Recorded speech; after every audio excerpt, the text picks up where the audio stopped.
logrado para dejar claro lo que pasó en esa época, cuando se trata justamente hoy de tergiversar la historia para llevarla a donde algunos quieren. No se trata de pretender vivir en 1936, pero creo que es fundamental que la gente hoy conozca de verdad lo que pasó y lo que se vivió en aquella época.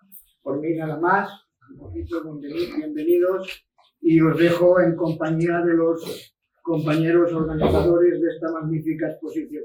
Gracias.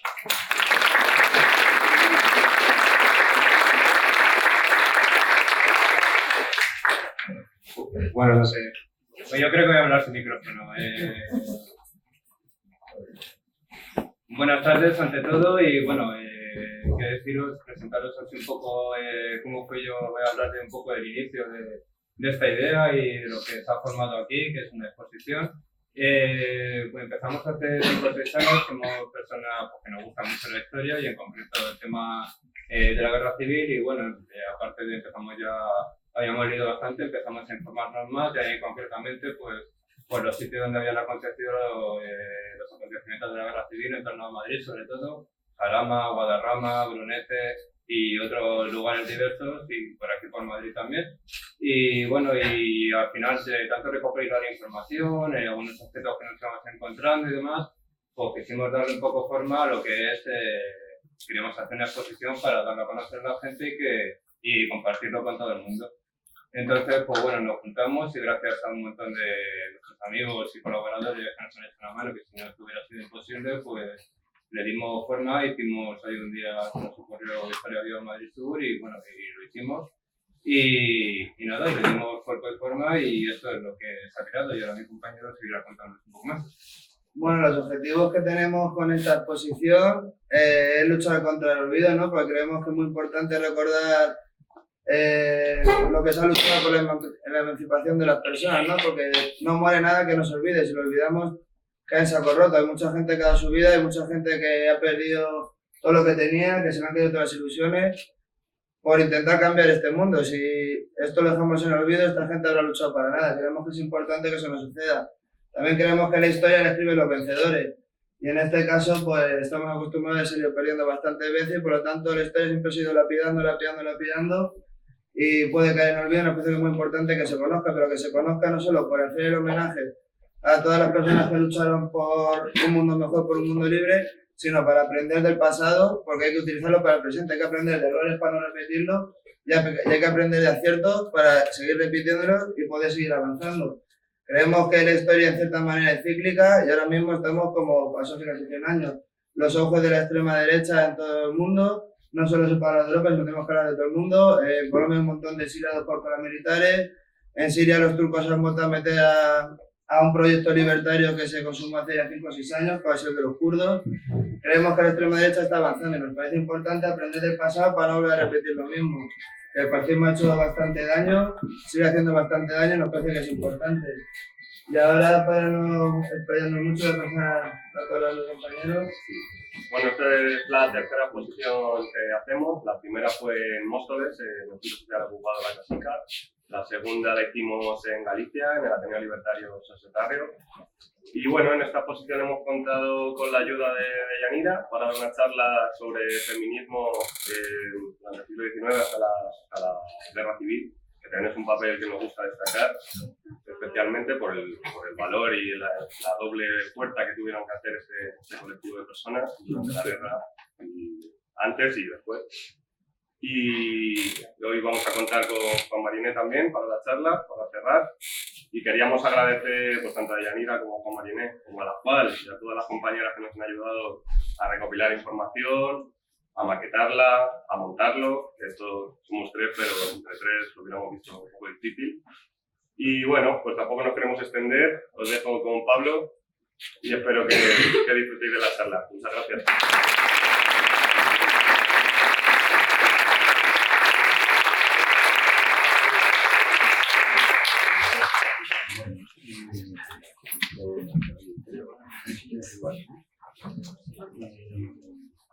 Nada, bueno, principalmente yo voy a hablar de Juan. Juan, lo que tenemos aquí es una leyenda viva del cine español, para los que no hayan oído hablar de él. Pablo, No se oye. No se oye. A ver, Con uno solo tenemos. ¿se oye? ¿Oí? No. Dale al botón. ¿Va o no va? ¿Va? Sí, ahora sí. Vale. A ver, yo principalmente voy a hablar de Juan Mariné, que como os decía es una leyenda viva del cine español. Acaba de cumplir 99 años, está a punto de cumplir el siglo. Y empezó haciendo cine antes de la guerra civil, ¿no? Participó en la colectivización de la industria del espectáculo, que llevó a cabo sobre todo la CNT en Barcelona.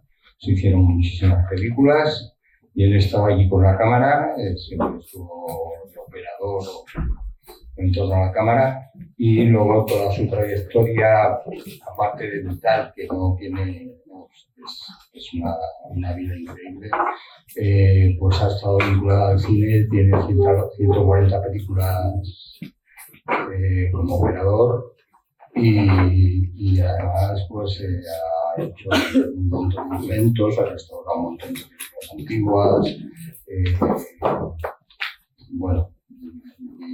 y honores y méritos y premios tiene todo lo que se da en eso. Vamos a poner algo que él grabó, luego nos contará una anécdota de lo que pasó con esto, que es un montaje pequeño del entierro de Durruti, dura 9 minutos y pico. El entierro de Durruti se rodó con bastantes cámaras y se rodaron más de 8 horas. Lo que ha quedado vivo en su biblioteca es un montaje de unos 9 minutos y pico, que fue el que se distribuyó en el extranjero, por eso está en inglés en el original, pero está doblado al castellano. O sea, aquí se perdieron muchas pelis y cosas, ¿no? O sea, entonces, lo que de momento tenemos localizado es esto, y lo vamos a proyectar, y luego ya vendrá Juan y nos contará un poquito cosas de toda esta trayectoria vital suya, que es muy, muy interesante, y que que dentro de los actos que se están haciendo en torno a la exposición, pues el homenaje a Juan yo creo que era algo necesario. Nada más, os dejo con la película y que disfrutéis.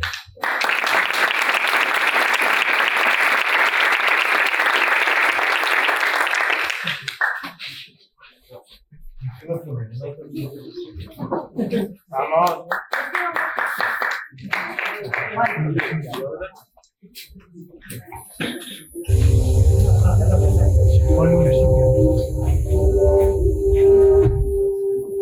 El tributo de las masas a Buenaventura Durruti, realizado por el Sindicato Único de Espectáculos Públicos.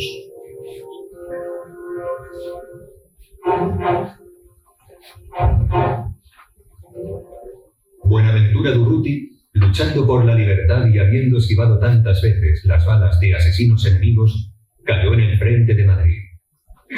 Su biografía es demasiado rica y extensa como para ser presentada en unas pocas escenas. Nacido en León el 14 de julio de 1896, siendo uno de 9 hermanos, inició sus primeros años como cualquier otro niño proletario.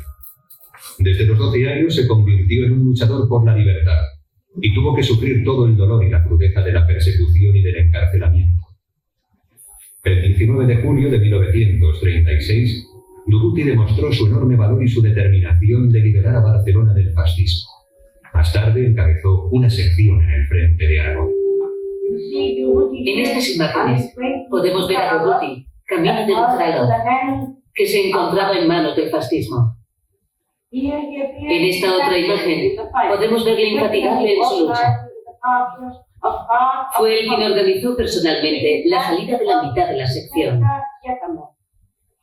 Su objetivo era tomar Siétamo. Durante 4 meses luchó sin cesar con sus soldados en la campaña victoriosa del Frente de Aragón. Se dirigió a Madrid con gran parte de sus valerosas columnas para participar en la heroica lucha contra el avance del enemigo fascista. Fue allí donde cayó debido a una herida de bala mortal. Pese a que ya no podría seguir luchando, se convirtió en una inspiración para todos los valientes luchadores de Madrid. El ataúd de Durruti sale del cuartel general de la CNT-FAI en Barcelona, al compás del himno anarquista español y con las aclamaciones de la multitud. Cientos de miles de barceloneses saludan a su líder.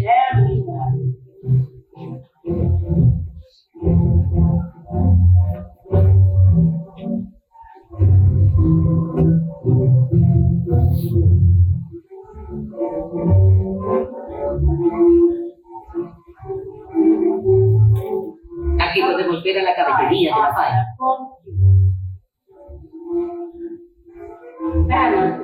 También hay pancartas de las organizaciones anarquistas de la CNT-FAI.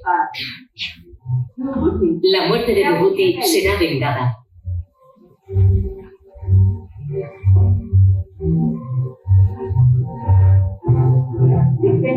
La CNT muestra pancartas que invitan a continuar.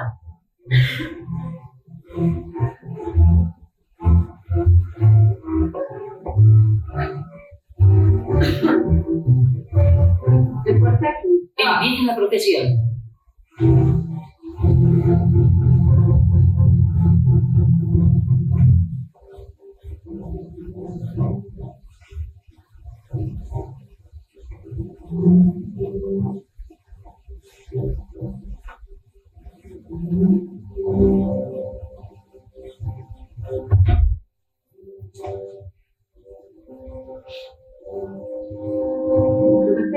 Al fiel luchador Durruti.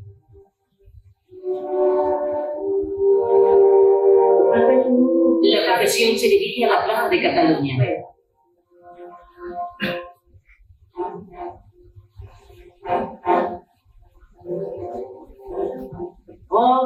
Todos los sindicatos y organizaciones políticas participan en esta procesión, llevando flores y mostrando pancartas.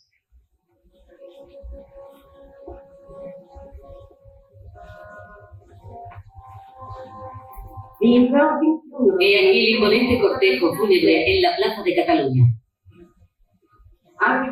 Organizaciones antifascistas y delegados de todas las regiones de España en el entierro de Durruti.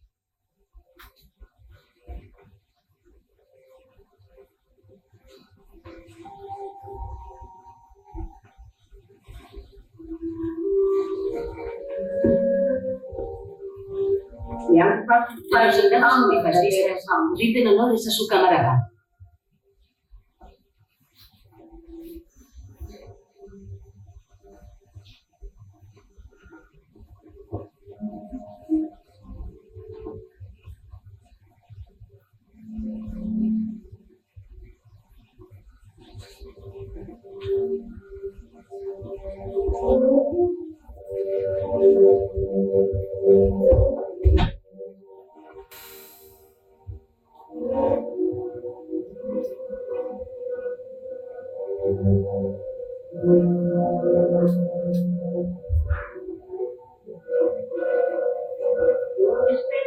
Los amigos de Durruti llevan el ataúd a hombros. La mujer de Durruti, acompañada por una amiga.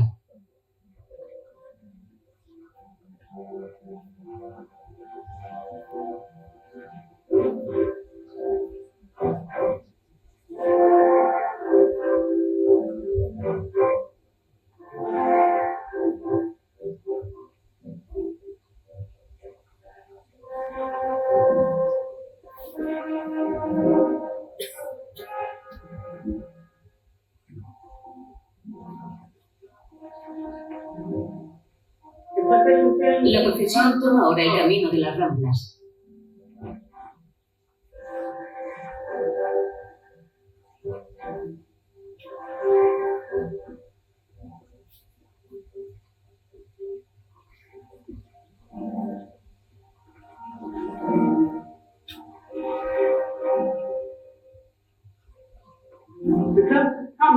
combatientes más unidos a Durruti.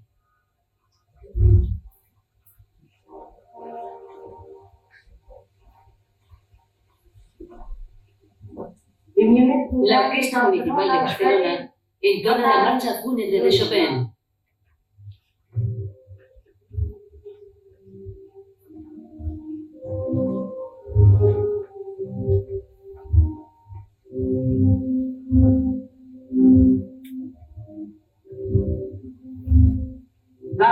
Una multitud en masa.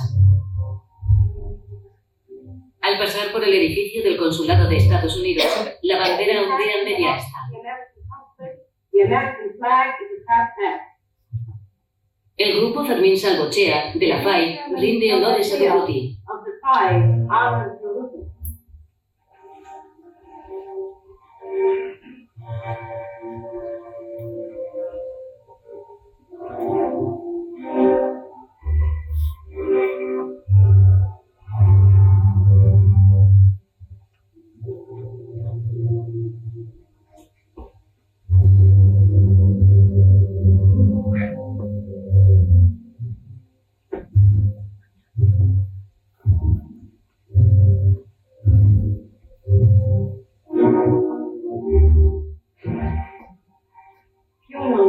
Los asistentes ocupan el monumento a Cristóbal Colón. Nunca antes se había reunido en Barcelona semejante multitud. Cientos de miles de asistentes. Toda Barcelona estaba en la calle.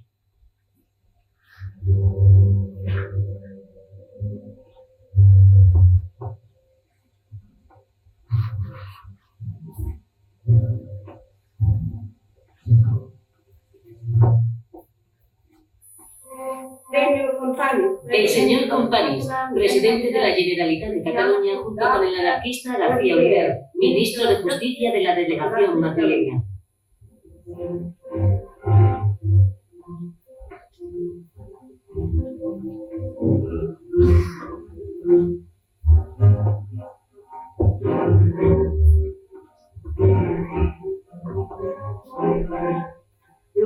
Durruti es enterrado en el nuevo cementerio de Montjuïc.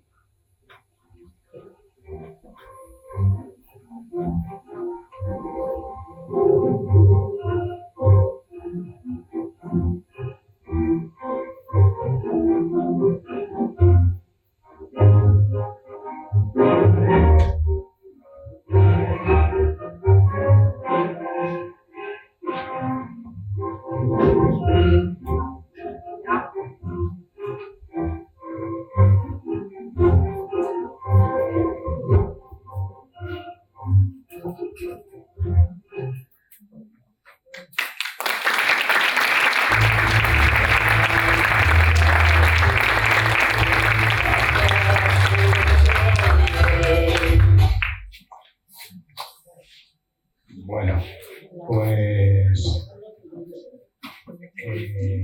Juan estuvo ahí por la cámara y bueno, le vamos a dar el micro para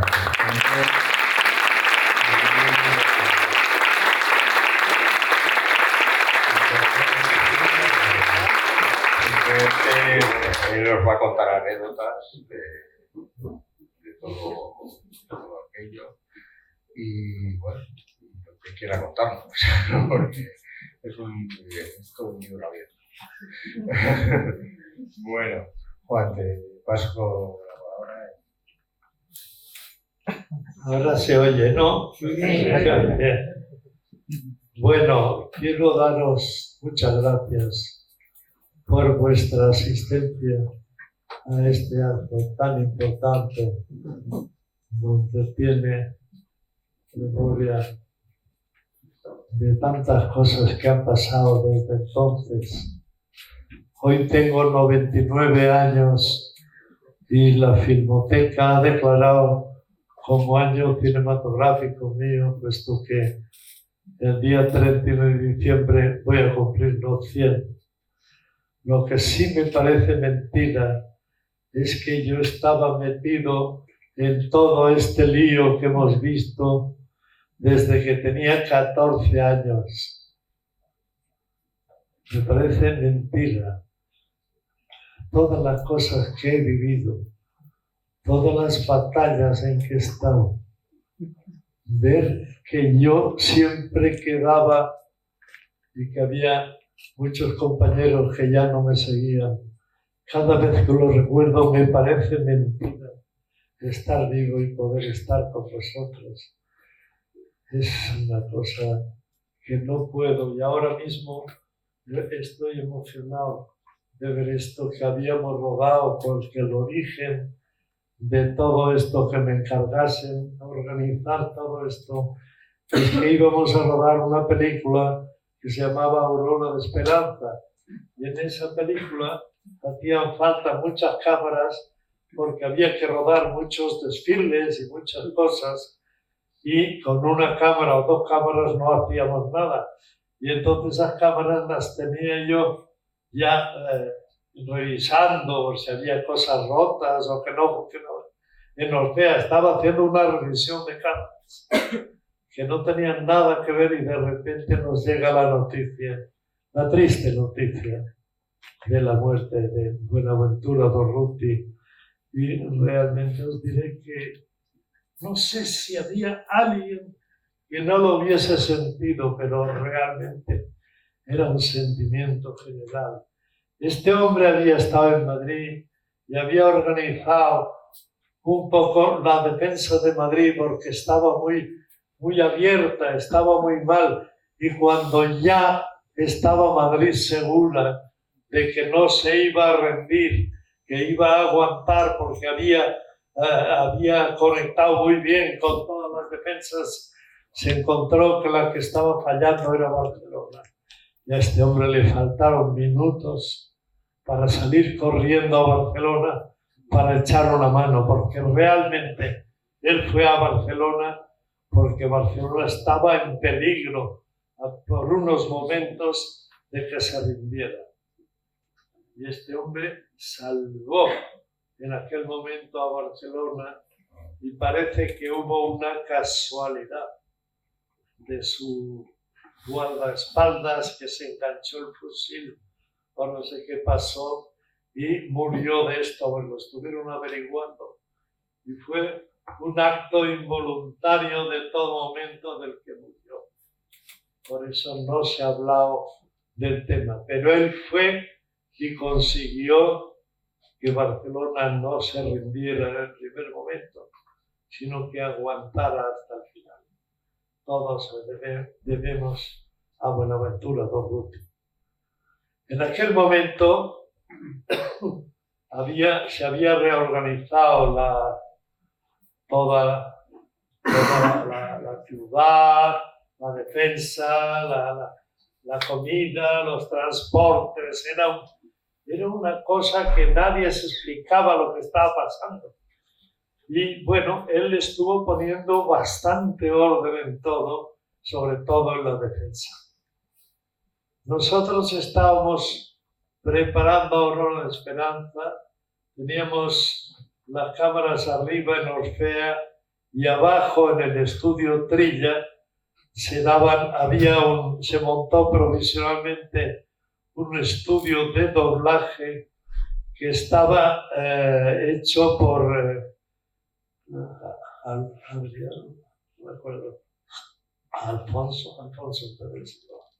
Alfonso de la Riva.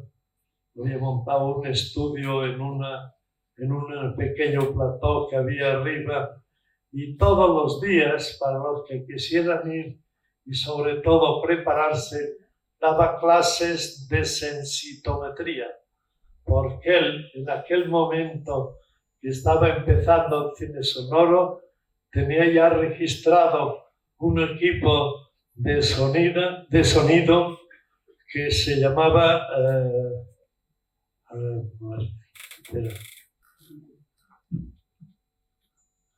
Rivatón, porque él se llama La Riva, Rivatón Marconi. Y todas las mañanas, hasta la hora de comer, él daba clase a todos los que quisieran asistir. Inútil deciros que yo estaba allí, me comía un bocadillo y el bocadillo a trabajar, vamos, era era un hombre fantástico, hasta el punto que este hombre se marchó a Hollywood y al mes o así recibimos una postal que él era el segundo cargo de sonido en la Warner Bros. En Hollywood, y que el que necesitase algo de él, él estaba allí esperándonos con los brazos abiertos. Y yo no sé, creo que nos hubiésemos marchado mucho, pero había que pagar el viaje, no era tan fácil como parecía en la postal.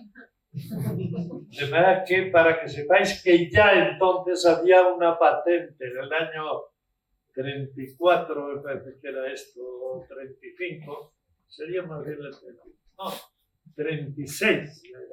En el 36, que había estallado la guerra, ya había un español que había patentado un sistema de sonido. De eso podemos estar orgullosos. Bueno, es que entonces GNT organizó el rodaje allí de las películas. Hicimos, bueno, se había hecho ya El octavo mandamiento con Lina Yegro, Ramón de Semenar, y aunque las cámaras venían preparadas ya con sonido, aquello era un desastre. Rodar con sonido era una cosa que no se entendía, no sabía la gente manejarlo. No era el registro en sí, sino los sistemas, la distancia, la potencia, los cables, no iba. Y entonces lo que sí se hacía, y se ha hecho durante muchos años, es que todas las películas se rodaban mudas y después se doblaban. Y aquello no fallaba, aquello era una rapidez hasta el punto que cuando una de las películas que rodé, que era... ¿Te acuerdas? Son tantas las cosas que tengo en la cabeza. Y lo último, si os digo que de ayer a hoy estaba estudiando unas conexiones de sonido nuevas, de manera que imaginaros. Sí, había la que rodamos ya, que yo rodé. Bueno, a todo esto yo había tenido, con todo este lío, no os he contado lo más importante, porque yo lo que quería era ser ingeniero, ¿no?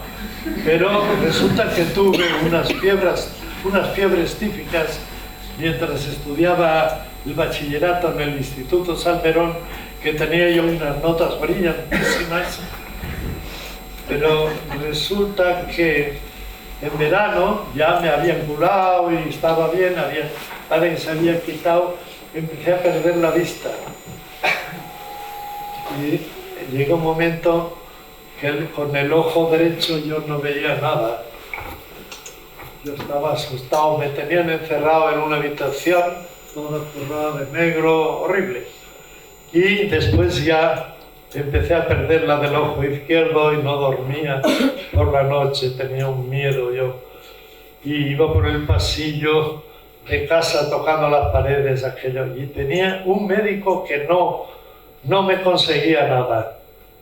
Y entonces yo le dije a mi padre que hay que poner una solución, ¿no? Esto no puede ser porque ya no veo casi nada. Y entonces fuimos al hospital clínico, donde había un doctor que me vio y me dice, muy bien, ¿no? Me dice, muy bien, nada. Dice, ¿tú eres valiente? Digo, pues sí, soy valiente. Bueno, me cogió, me puso una inyección y al cabo de un momento ya no me acuerdo de más. Aquella inyección era para dormirme. Y cuando yo me desperté, noté que me estaban haciendo algo por dentro de la cabeza a través del exterior. Aquel hombre me estaba operando. Yo estuve callado porque me acordaba, a pesar del dolor y la sensación rara de que no sabes si estás dormido o estás despierto. Aquella sensación tan rara, estaba callado porque yo no quería, pasara lo que pasara, y que al hombre intentase que yo recuperase la vista. Entonces, aquel hombre ya terminó, me dejó, y yo pues muy envuelto, tenía la cabeza como un hindú de ventas y cosas. Y aquella noche ya pude dormir. Aquello fue una esperanza terrible. Total, que esto duró cerca de 2 meses, que todos los días me iba operando, y yo ya poco a poco fui recuperando la vista.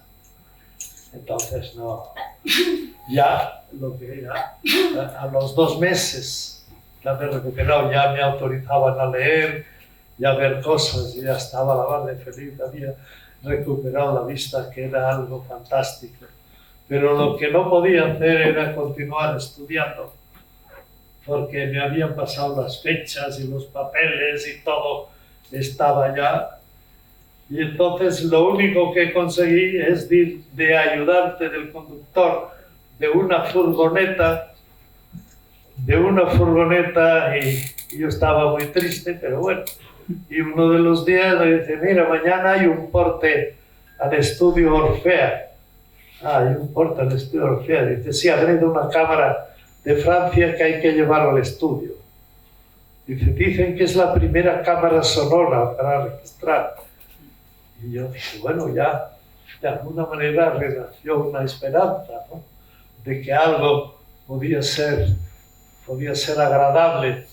Y entonces lo que me fui es antes allí al taller y revisé los papeles y vi que estaba en francés y me enteré un poco de los problemas y lo que había que hacer con la cámara, porque como estaba para trasladarlo, para viajar, habían desconectado unas cosas en el interior y no que cuando llegase al sitio, porque eran unos tensores muy justos, que había que, una vez en el sitio, ya conectarlo. Bueno, total, que llevaron había un equipo, pasaban de todos los españoles, porque decían que el cine que se había hecho hasta entonces era muy malo, y el equipo era auténticamente suizo.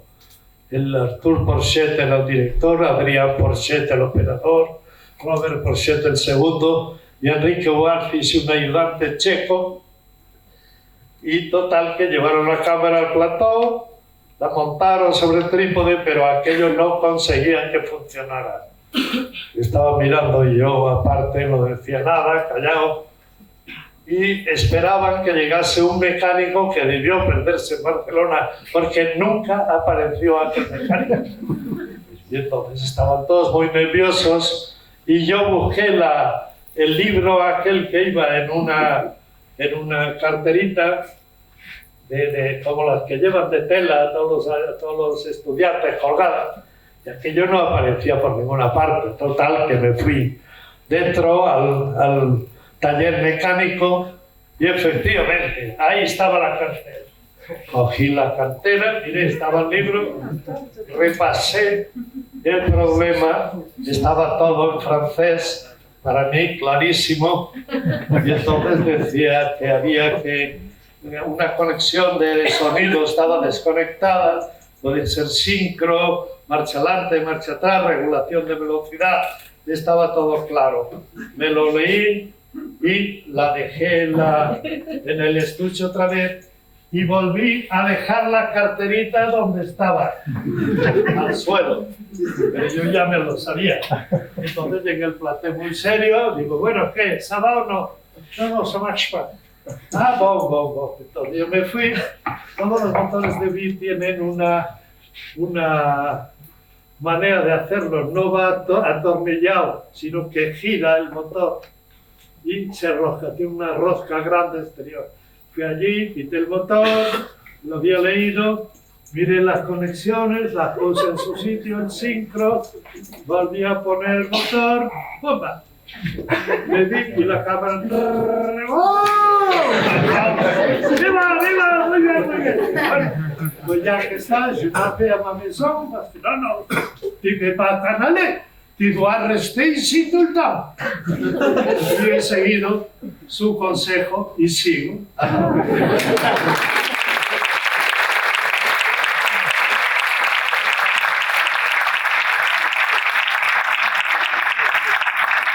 esa es la verdad de por qué yo me dedicaba al cine.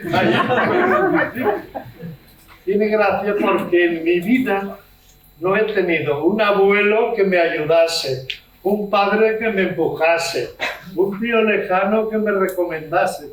Siempre he ido solo, abandonado, pero seguro que triunfaría. Ahí, después de aquello, hice una serie de películas. Bueno, ¿cómo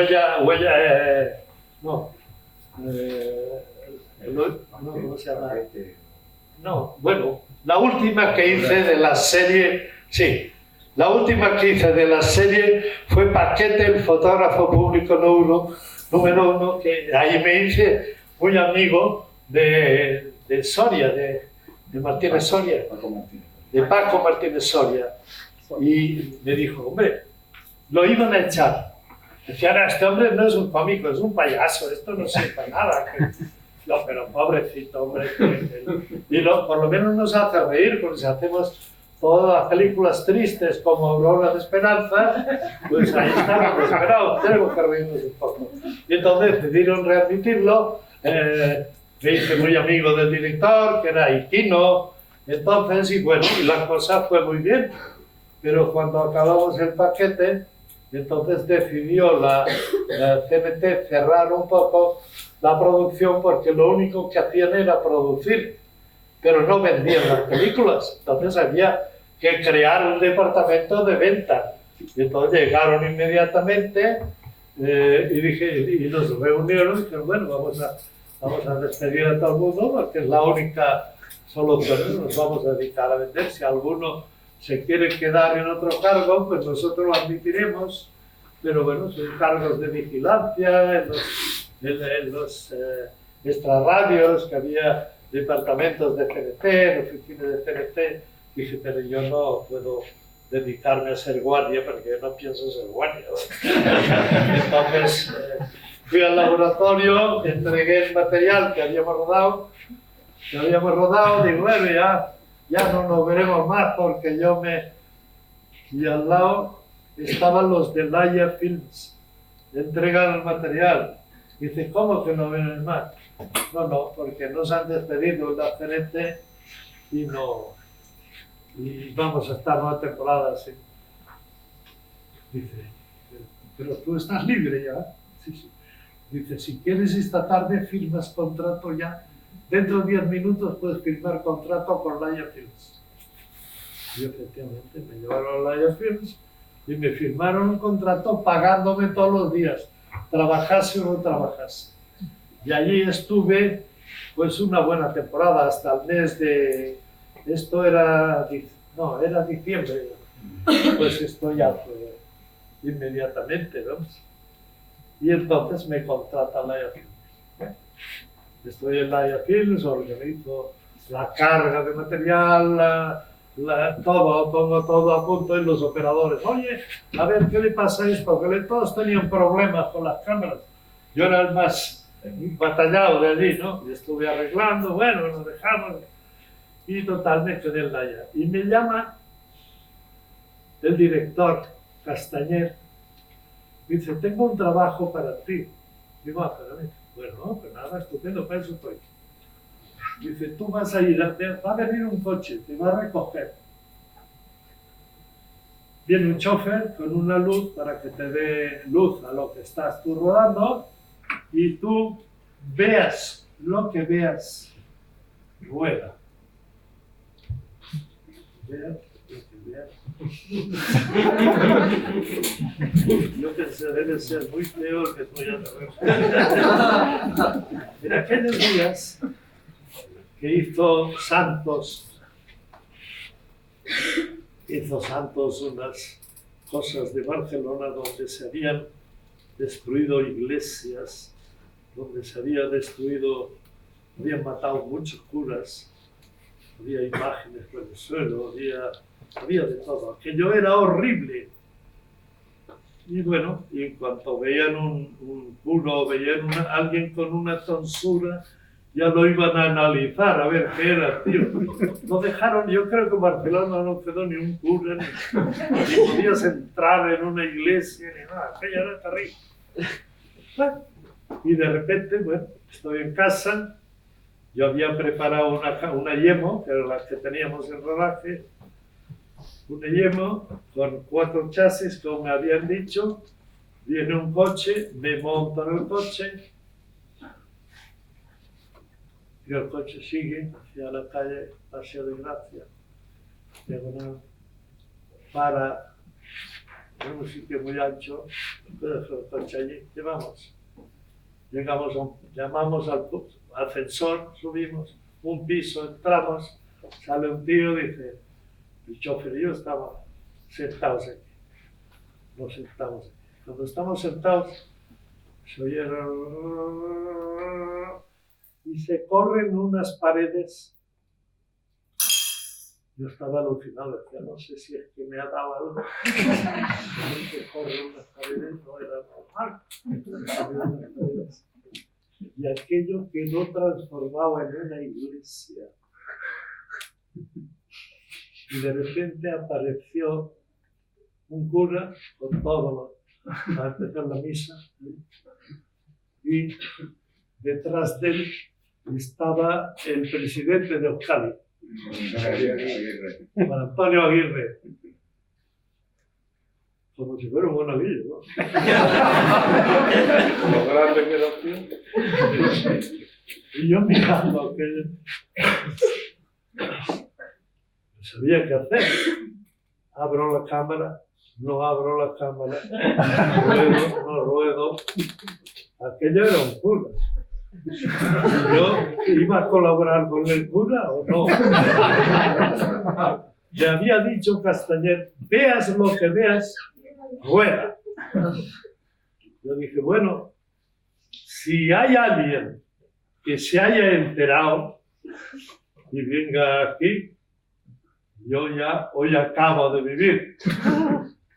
Pero si no, le he dado palabra que lo voy a hacer y tengo que cumplir mi palabra. Y me puse a rodar, estaba rodando y cerca, lejos, abajo, arriba, ya se iba acabando la película y yo pensando, en este momento puede haber alguien abajo que me espere a la salida del portal. Como lo sepan, soy hombre perdido. ¿No? Rodé y bajó. El chofer dice, yo voy a salir primero. Llegamos abajo. No, está antes de salir del piso. Dice, un momento. Dice, como hoy es Navidad, era 24 o 25. Dice, me han regalado 3 pastillas de turrón. Somos 4, vamos a repartirlas. El hombre las sacó, cortó y nos dio un trozo a cada uno, por lo menos que comamos algo el día de Navidad. Yo decía, sí, pero con la que me espera a mí. Y yo mirando por la puerta del portal, salió el chofer, dio la vuelta, volvió y yo mirando. Y ahora va a sonar de un momento a otro el disparo. Y no sonó el disparo. Me metí en el coche y él funcionó hacia mi casa. Y llegué a mi casa tampoco. Pude llegar al portal, subir a mi casa y estar en casa. Y llego al comedor y dejo la maleta con la cámara dentro y el paquetito con el turrón. Y me dice mi madre, ¿qué es esto? Digo, pues un turrón. Que te han regalado. Esto lo has robado tú. Esto lo has robado tú y ahora mismo o me dices de dónde ha salido el turrón o voy a comisaría a denunciar. Yo vi el lío, mi madre denunciándome en la comisaría los guardias buscando a ver dónde estaba el cura. Madre Dios, lo que se puede organizar. Y bueno, fui echando tierra y pude llegar a camuflar. Pero si después de todo lo que había pasado, mi madre me denunció, porque era así de severa y seria, creí que me denunciaba. Un susto impresionante con el de veas lo que veas, rueda. Yo me lo cumplí. Había conmigo dos operadores, dos chicos muy aficionados a la fotografía en Barcelona. Uno se llamaba Reinaldo Gerandi, era sobrino de Opiso, del dibujante, y quería aprender a manejar la cámara para ir al frente, y allí le enseñaba yo muchas veces lo que había que hacer, no había que cogerla, la manera de coger la cámara como yo hacía, que me la apoyaba, pero en vez de mirar por el ojo derecho, que la cámara quedaba volando, miraba por el izquierdo, y entonces con la frente apoyaba la cámara y hacía todos los movimientos perfectos, dominando la cámara, pero siempre con el apoyo. Y el hombre fue bastante, aprendió bastante. Bueno, total que este hombre en un salto de una división que iban, que estaban preparando, una división, yo no sé, tenía un nombre, no me acuerdo cómo era, pero que iban todos vestidos de negro, no iban a actuar más que de noche o en sitios muy oscuros para que no los localizaran. Pues no hizo más que sacar la cámara, hizo así y lo dejaron seco. Reinaldo Gerandi. Y después hubo otro que se duró un poco más. Se llamaba Félix Marquet, era un hombre que había estado en Francia, había pillado a su mujer con otro que no era él, saliendo la cama, le había pegado un tiro y tuvo que escaparse de Francia y se alistó en la Legión extranjera. Y este estaba de operador en Laia Films. Y era el tío que mejores cosas rodaba. Era un tío valentísimo. Pero de repente él hacía un plano general fantástico. Tenía un plano corto, ese era una mierda, no se acordaba de enfocar ni nada. Entonces hacía otro que estaba bien, otro que estaba mal. De manera que el trabajo de Félix Marquet, hubo una temporada que me encargó el Castañer, que me quería mucho, y mira ahí, está bien. Y me decía, oye, esto, tú procura montar un pequeño equipo de rodaje para rellenar estas cosas. Y esta fue un poco mi misión, conservar unas cosas que había rodado Félix Marquet, que eran fantásticas, pero que siempre había en medio planos que lo estropeaban. Y este Félix Marquet era una de estas promociones. Quiero decir que yo, de maravilla, después de estar en la 60 División, que con las 72 y la 27 era el cuerpo de ejército de la CRT-FAI. Ahí estaba yo. Y en una de las batallas, pues quedamos, de la división quedamos 17. Y nos llevaron a Preixens, de noche nos recogieron en un trasto con las luces apagadas, y al día siguiente le dieron una medalla a Joaquín Galvez Veguero y a Graciniano Gómez Catón, que era de Cariñena, que eran los dos que venían conmigo y que nos habían salvado en el merengue de morir, porque esto nos habían echado para atrás y pues nos cubrió la marcha. Y después, en cambio, en el Montero fueron los dos que estaban, porque los tres íbamos a a coger municiones por la noche. Debo saltar de la trinchera, ir al batallón y llevar sobre todo bombas de mano, vamos, a la trinchera. Y esos nos salvamos después. Galde ha muerto, pero de muerte natural, ya volvió hoy. Pero fueron unas aventuras continuamente y a veces hubo que dejar. Yo tenía una cámara que era una Contax con un 135 que no existe, ya la Contax ahora. No existe. Era una gran cámara y hacía unas fotos fantásticas. Y hubo que preparar una cosa como un paquete de tierra, que había, donde el objetivo había un tubo, era de tierra, que era mate, pintado por negro por dentro, y que hubo, que me parece que fueron 2 o 3 veces, que tuvieron que hacer entre las 2 líneas un agujero donde meter de noche el trípode, la cámara, y esta que se disparaba y se corría desde abajo. Había una prolongación y giraba la cámara para hacer la panorámica y el disparo de la Contax. Y yo pasé miedo porque estar entre 2 líneas, 24 horas donde por encima pasaba de todo, aquello era horrible. Y sobre todo, una de las veces estaba tan cerca que había un moro apoyado mirando y no cabía ni en la foto en general, estaba cortado por media pierna. Madre mía, y este tío pudo verme, vamos, fue una cosa. Ya cuando me recogieron a rastras salí de allí y estuve en todos los ríos de los pueblos. Estábamos muy cerca de Camarasa. Bueno, aventuras.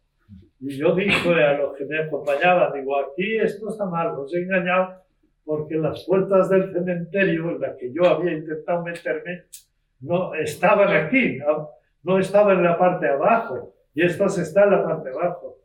Dice, y tienes razón. Dice, hace 2 años que les han cambiado.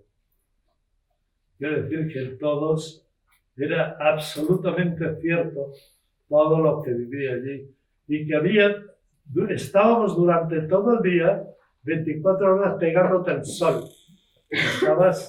A veces no tenía bastante altura la trinchera y tenías que estar estirado, no te podías ni sentar. Y cuando se hacía de noche ya absoluta, salías con la cantinflora a llenar a un riachuelo que estaba como aquella columna, arrastrándote a llenar una cantinflorita de agua que tenía que durarte después 24 horas, con el sol pegándote todo el día. Era una vez, me acuerdo que íbamos de retroceso y cogimos una posición, y como había un riachuelo allí cerca, nos dedicamos a lavar la ropa que llevábamos encima con la ropa aquella, pues yo creo que 1 año. Y yo era horrible. Y lavamos en un riachuelo y había una higuera y colgamos toda la ropa allí en la higuera secando.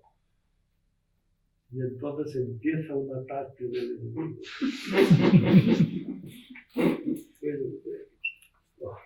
Todos en pelota viva.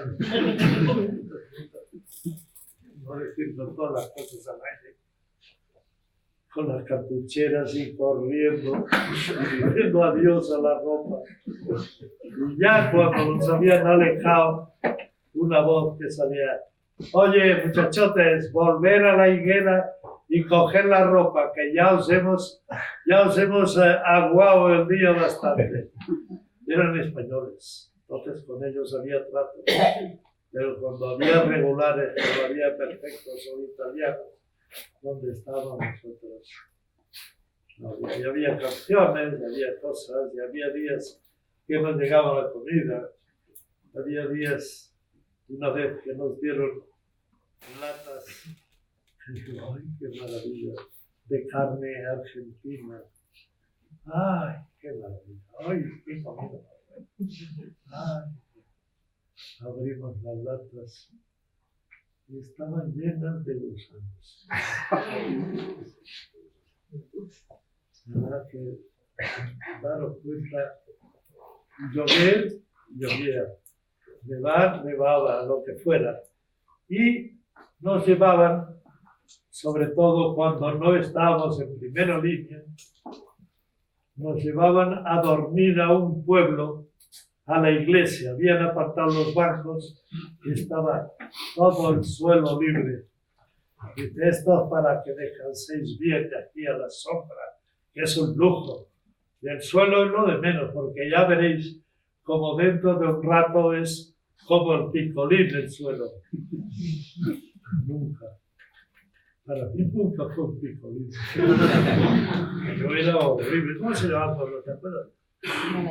Nalec, en la provincia de León. Normalmente cuando no estábamos en trinchera nos llevaban a Nalec. Y otra vez que nos obligaron a avanzar sin disparar, que fue de las primeras veces, los primeros ataques. No podíamos disparar, está prohibido disparar. Teníamos que ir por un campo de trigo arrastrándonos y con el fusil así entre los brazos, íbamos avanzando y de repente oías uno, ¡ay, ay, que me han dado, que me han dado! Ayudarme si podías, otro, aquello era horrible. Y el pasar todos los días, había gente, somos menos. Horrible. Y aquí esa es la historia hasta que fuimos hasta, bueno, nos mandaron un coche para que diéramos la cámara y el archivo al ejército francés. Y entonces vamos al ejército francés, entregamos aquello y dice, bueno, si usted quiere, ahora tienen ustedes que ir a andar, porque para entrar las personas era por la Jonquera. Había que entrar por la Jonquera, no por el otro lado, no te dejaban entrar. Y entonces, como había nieve allí donde estábamos cerca de Camprodón, aquello era horrible. Dijo, bueno, nos llevamos. Y entonces nos llevan a un sitio muy bueno, San Cipriano. Nos llevan a un sitio, San Cipriano, muy bien, y se veía el mar. Oye, fenomenal. Bueno, entrar, tranquilos. Y entramos allí, y era un sitio moderno, bonito, como esto. Muy agradable, uy, qué bien, y encima nos han traído en coche, oye. Y bueno, y llegamos a un sitio donde se estrecha el camino, se iba estrechando, y de repente había una mesa. Y había un tío con un papel allí, papeles muchos, y un lápiz, un bolígrafo. Bueno, signature. Signature es firma. Dijo, si no hay nada escrito. Entonces le di la vuelta al papel, y el papel decía, el abajo firmante se compromete a estar 5 años sirviendo a Francia en la Legión extranjera. Así mismo. Ouais, tout le monde a signé. Mais moi, non. Je vais aller à ma maison. Je vais rester avec elle. Je vais aller à l'Espagne. Hasta la Legión extranjera. Y entonces el tío me encerró en un cuarto que estaba medio oscuro, que había 1 o 2 gallinas.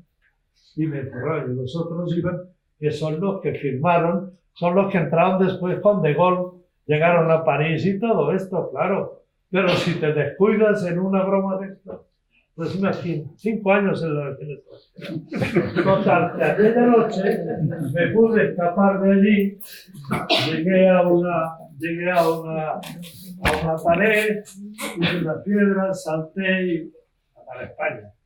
Voy andando para España y de repente nos paran los senegaleses y dicen, documentación, no rien. Ah, no. Y entonces me cogen prisionero, me llevan en un coche y me llevan a Argelès. Y Argelès estaban reacondicionándolo como campo de concentración. Era una playa con un pequeño puerto de pescadores que tenía una rampa para que dejasen las barcas. Y bueno, lo vi aquello y entonces me fui orientando y la gente allí me dijo que a las 12 de la noche los centinelas bajaban de las casetas, se iban a dormir a su cama, porque las camas en esos sitios no se ponían la manta como nos ponemos nosotros, las mantas te las pones encima, no. Allí se enrollaban en la manta todo lo que podían, vamos. Las mantas eran enrolladas. Además, la fecha era el 2 de enero. Yo vi frío por la noche. Bueno, total, que busqué un sitio al lado del agua y fui. Ahí en la alambrada estaba como está la primera fila. Entonces me corrí y fui vaciando la primera fila. Pero como la arena salía mojada enseguida, porque el mar era como la segunda o la tercera fila. Entonces yo cogía ya aquella arena al bolsillo, la buchaca, dentro, y me llené. Entonces cuando iba a hacer pipí, vaciaba allí y no se notaba nada en el sitio mío. Yo tenía la manta, tenía todo y nadie me decía nada. Y entonces por la noche, a las 12, se fueron ya los centinelas, dejaron aquello y esperé y entraron, había unas nubes terribles y se pusieron delante de la luna. Dije, ahora o nunca. Y entonces yo había visto por la tarde que había 2 vascos que se querían escapar por el mar y allí mismo, sin decirles ole ni nada, le pegaron 2 tiros y el mar se los llevó. Y entonces y yo me iba escurriendo, iba haciendo agujero y ya pasaba, pero yo acordándome de los vascos. ¿Lo hago o no lo hago? Yo sí, voy a hacerlo, y no hago nada. Y entonces me fui escurriendo, me metí, ya con los pies toqué el agua que estaba,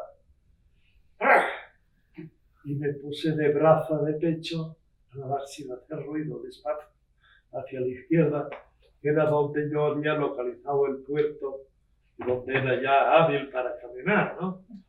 No era todo playa, sino que había un puertecito, y entonces fui hacia la izquierda, pero me iba acordando de los vascos y además iba llorando porque tenía un frío que me mataba. No podía. Y en todo momento yo iba nadando muy despacio para no hacer ruido y esperando ir de un momento a otro. Perdonadlo que no oigáis, pero así como entonces yo iba despacito nadando y esperando oír el tiro, que afortunadamente no sonó. Entonces llegué al puerto, bajé y en una plazuela que había un poco más adentro, era como una plaza mayor aquello, había una tienda que había luz y llamé. Y entonces, como cerca, ¡pum!, apareció un tío. ¿Qué tiene? No, yo no quiero nada, je vais aller à ma maison, je vais pas aller à la guerre, c'est ça. Ah, tú eres español, tienes un échappé. Yo soy español también, pero hace muchos años. ¿Qué quieres? Pues yo quiero marcharme, quiero ir a casa. Dice, yo te enseñaré el camino, pero ahora ven conmigo. Me metió dentro, era el panadero. Estaba haciendo pan, era a las 4 de la mañana. Le dio un bocadillo, que aquello es el mejor caviar que he comido en mi vida. No he comido nada tan bueno, porque aquellos cabrones de franceses no nos daban nada. Lo más que hacían era tirar pan como si fuéramos gallinas, y la gente de allí lo cogía, lo mojaba en el mar y se lo comía.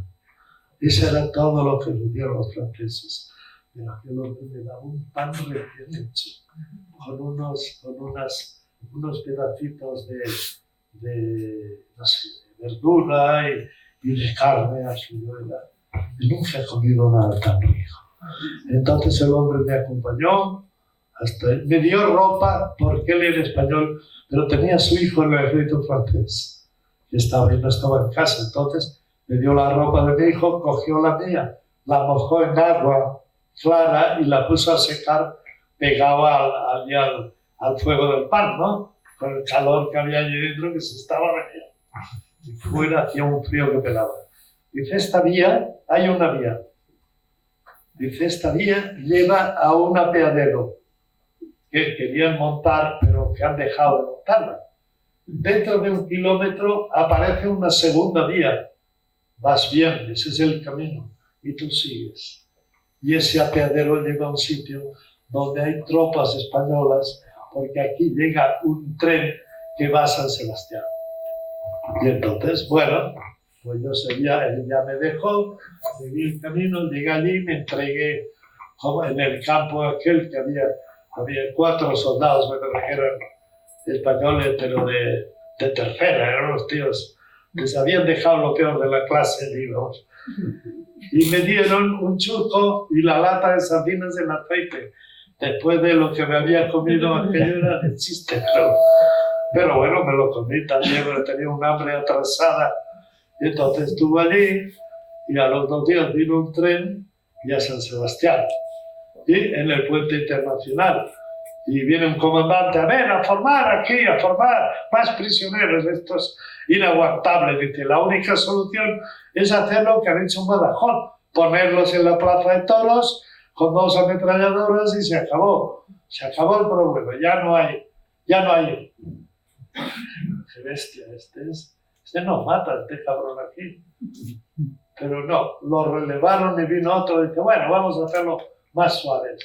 Y entonces nos llevó a un barco que iba a desguazar a Cádiz, se llamaba Ciudad de Alicante y tenía un cañoncito en la proa. Con aquel barco salimos al Cantábrico, aquello era San Sebastián. A la salida del puerto había unas olas que mirabas y venía una ola tan grande que te cubría el barco, claro, pasaba por encima.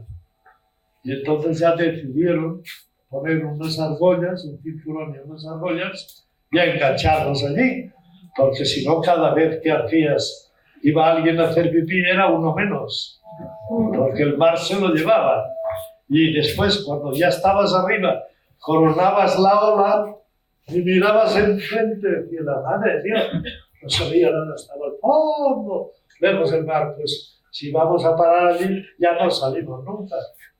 Y así estuvimos 4 días y medio en una bodega que estamos apretados unos contra otros, juntos, no podíamos tumbarnos, no había así.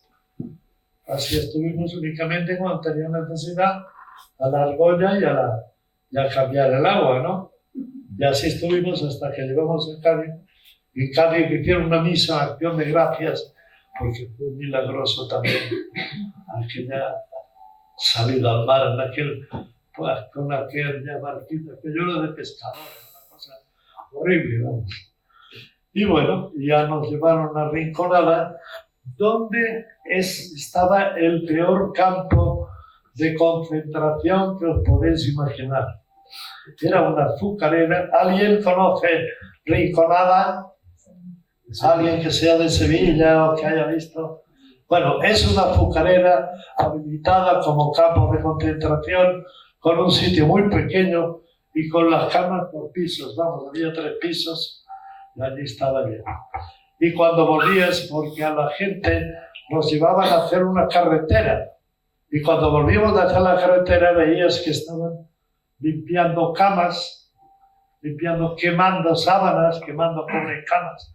No sabes si habían liberado gente o la habían fusilado, no sabías nada. Sabías que había unas camas libres para una nueva expedición que llegaba, y así casi todos los días. Yo creo que los que eran mayores eran los que iban liquidando. Afortunadamente yo estaba para eso de los últimos. Pero bueno, y no podíamos hablar entre nosotros, sino que cada 2 había un guardia. Había un batallón de guardias, tú querías algo, tenías que decírselo al guardia, y el guardia se lo decía al otro, o buscaba o hacía lo que tú le pedías, pero no podías hablar. Cuando te ibas a la cama te registraban, si tenías algo, y ahí te dejaban ir a la cama. Entonces no podías tener nada encima. Entonces yo pude conseguir un trocito de papel que era de periódico y lo tenía dentro del calcetín del zapato. Y después también buscando, encontré una punta trasera de un lápiz agotado, que como pude le fui sacando punta y escribía. En aquellos días recibimos una visita de una banda antifascista que venían de Francia, que controlaban a ver cómo trataban a los presos en los campos de concentración. Y estuve allí con ellos y yo había escrito sobre el papel la dirección de mi padre. Y entonces estaba allí con ellos y ya se iban, habíamos despedido, ya se iban. Y entonces me acerco con el papel en la mano, así clara. Me acerco y digo, je te remercie ta amabilité d'arriver nous voir tout ce que tu as dit ici. Nous sommes très contents de votre visite ici.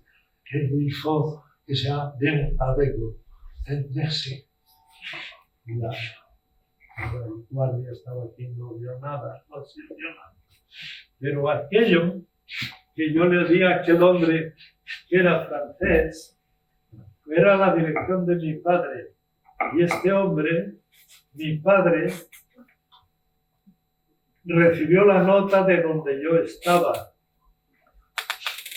Y entonces, claro, mi padre le habían cambiado la moneda al acabar la guerra y tenía 0 de caja, ¿no?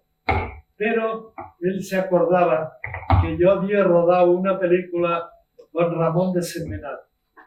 Ramón de Sentmenat era un hombre de intendencia muy importante, vamos, si era comandante de intendencia o una cosa de estas, y fue mi padre a verle, dijo, tengo a mi hijo que ha hecho esta película contigo, el octavo mandamiento, y después Incertidumbre, y está en un campo de concentración de Sevilla. Entonces aquel hombre contrató a mi padre para hacer como ayudante de chofer. Le dio de comer 2 días o 3 días, el viaje todo pagado y al camión. Y de repente estoy en el campo y me dicen, ¿tienes una visita? Digo, bueno, una visita, esto me van a fusilar para tener una cama libre. Claro. Y yo fui seguro que me gustó lo que pasaba allí. Pero voy a... Y entonces yo entro, como donde estás tú, entro y me paro, que veo a mi padre. Y mi padre me ve. Y dice mi padre, tú eres Juan, ¿no? Y digo, y tú eres Enrique, mi padre. Ya me acerqué a él, ya el policía ya estaba exento de nada, ya me abracé a él. Y entonces él, que era árbitro de primera categoría y había arbitrado varios partidos en Sevilla con los del equipo del Sevilla Fútbol Club, pues ya se fue a la calle del Burro, el número 7, no sé qué era, donde estaba la oficina, allí hicieron un aval y ya me soltaron. Pero imagínate, hasta llegar a esto y la cantidad de con constancia de cosas que pueden suceder en la vida y que no has pensado. Porque lo inexplicable, en las batallas que he estado, en las huidas, en los disparos, en los bombardeos, lo milagroso es que yo que no me haya pasado nada. Yo es que no me lo puedo creer. Una cosa, con 99 años y que esté funcionando como estoy funcionando.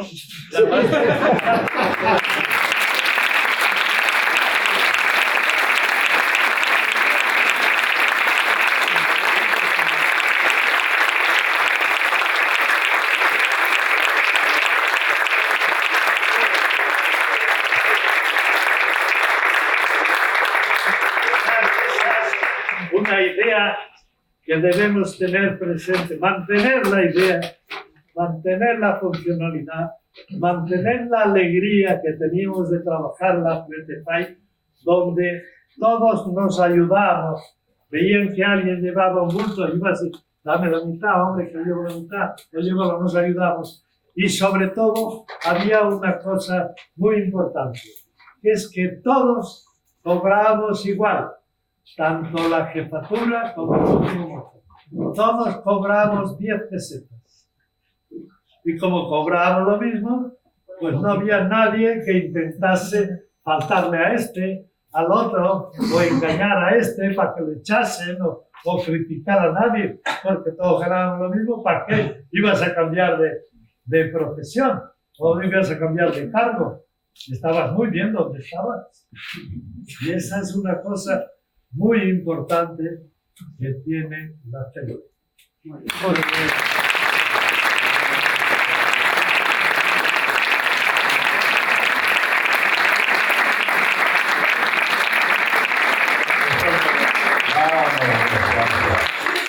Nada, que los compañeros traen un detalle. Queríamos dar un detalle a Juan Mariné por la vida que ha tenido, porque es un personaje histórico y ¡Hombre! la ayuda que está.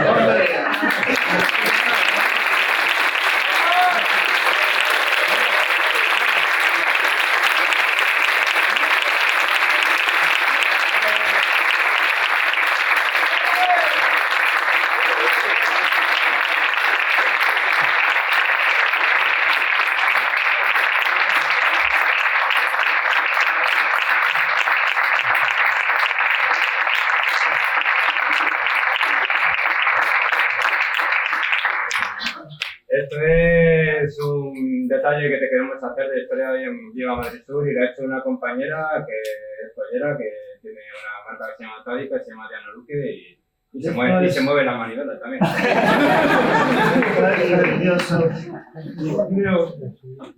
Creo que rima mucho.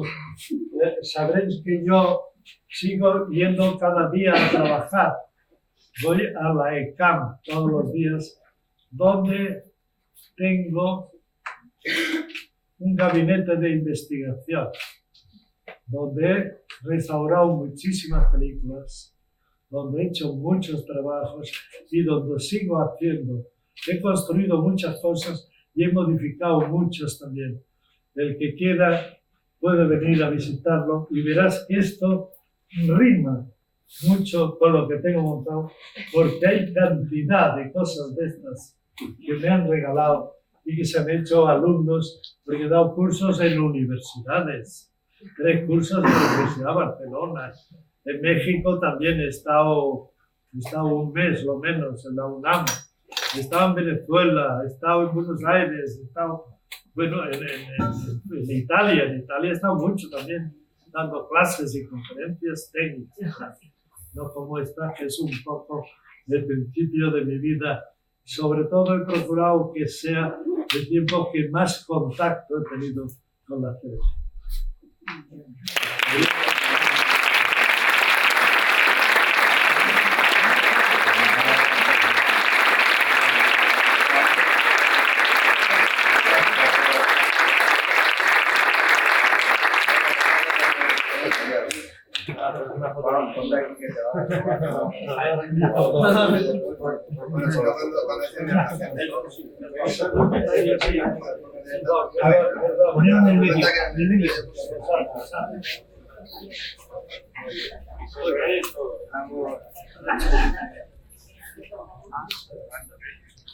Sí, sí, no lo hago. Mirando cámara a cámara. Hay que enseñar. Es la obra.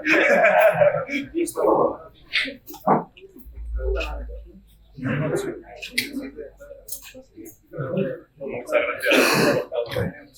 Mucho, y además tengo varias cosas de estas. Es único, ¿eh? Tengo muchas.